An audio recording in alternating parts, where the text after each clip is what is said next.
Welcome back to Need to Know, where every loaf tells a story.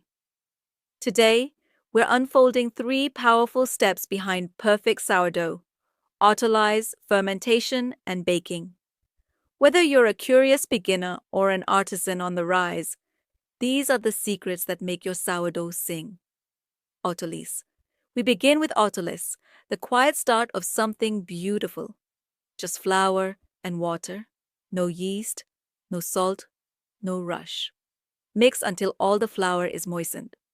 Then, we wait. 30 minutes of stillness. What happens during autolyse isn't visible, but it's magic. The flour hydrates. The enzymes begin soft work on the gluten. The dough becomes more elastic, more alive. And when you come back, it feels different, smooth, resilient, ready. Tips. Skip the salt and yeast during autolyse.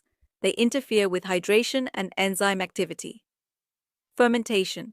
Now we add life, your starter or yeast and the salt. The dough begins its transformation. This is fermentation.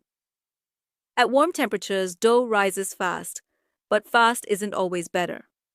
Artisan bakers slow it down, aiming for that sweet spot around 72 degrees Fahrenheit to 75 degrees Fahrenheit.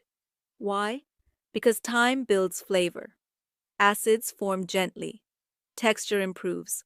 It's like letting the dough breathe. For sourdoughs, this stage may take 6 to 8 hours, or even overnight. Some let it ferment while they sleep. By morning, the dough is airy, tangy, and full of character. Tips. Want a more complex flavor? Lower your fermentation temp to 68 degrees Fahrenheit. But be patient. It takes longer. Baking. Now we bake, and this is where many go wrong. Not with ingredients, but with heat and time. For sourdough, preheat your oven to 425 to 450 degrees Fahrenheit. Big loaves, lower end, smaller loaves, higher temp for that perfect crackling crust. Don't settle for golden. Go deeper. That dark caramelized crust isn't just pretty. It's flavor. It's texture. It's the reward. And steam? It's not optional. It keeps the crust soft in the early bake, letting the loaf spring and bloom before setting. The result? A thin, crisp shell, not a rock-hard barrier. Tips. Bake with steam for the first 15 minutes. Use a cast iron pan with hot water or spritz the oven walls. Remember, great sourdough doesn't come from speed. It comes from rhythm, from rest, from trust. Bread rises slow, so do dreams. Keep feeding both. If this video helped you understand your sourdough better, give it a thumbs up and share it with a fellow bread lover.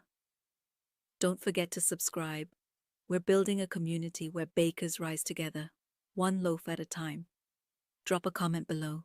Tell us what you're baking next, and let's keep the conversation warm and rising. See you in the next one, right here on Need to Know.